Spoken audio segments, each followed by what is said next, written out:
We are opposed around the world by a monolithic and ruthless conspiracy that relies primarily on covert means for expanding its sphere of influence.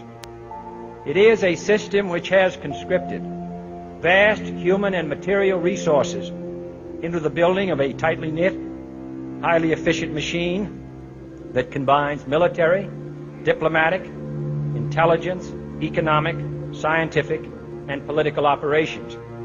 Its preparations are concealed, not published. Its mistakes are buried, not headlined. Its dissenters are silenced, not praised. Americans, mobilize. Stand together, stand tall. Tell the government you're mad as hell. No longer cooperate with the government. Do not accept the national ID card. Do everything in your power to restore freedom and your individuality back to America. Stop being a country run by the institutions for the institutions. Let's go back to we the people, by the people, for the people, as opposed to we the institution, by the institution, for the institution. Stop being scared. We have to stand up and do what's necessary to take back, to stop these bankers, these elite, this government full of lies, congressmen full of liars. As Iraq veterans against the war, we are resisting an occupation we once risked our lives for.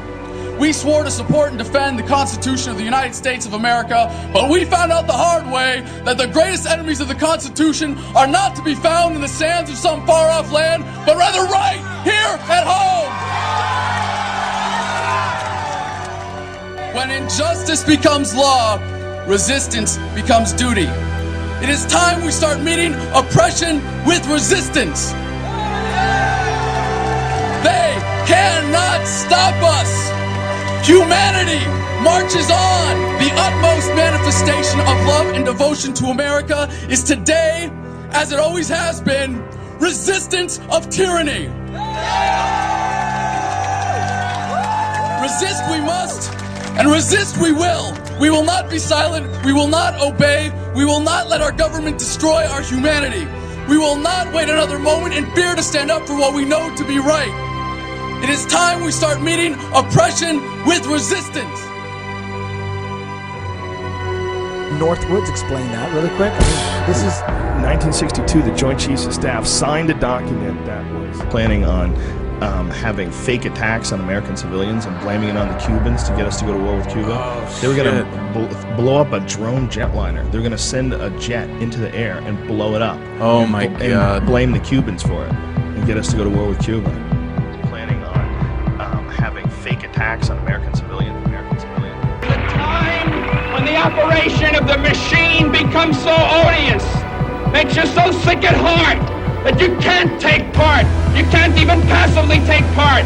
And you've got to put your bodies upon the gears and upon the wheels, upon the levers, upon all the apparatus, and you've got to make it stop. And you've got to indicate to the people who run it, to the people who own it, that unless you're free, the machine will be prevented from working at all.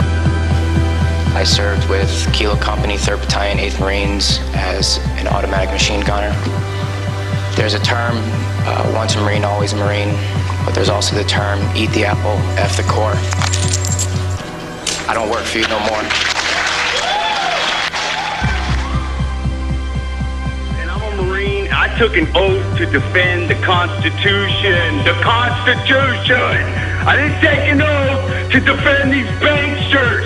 And I guarantee you, all you devil dogs out there need to rise up and take over this country and defend the Constitution against these punks. Okay, I'm sick of it too, Alex. You know, I'm a Marine, but I'm sick of this. You know, they're using us and they're sucking us dry and they are destroying us.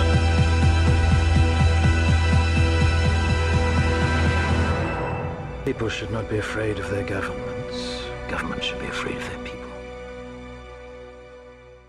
Councils of government, we must guard against the acquisition of unwarranted influence, whether sought or unsought, by the military-industrial complex.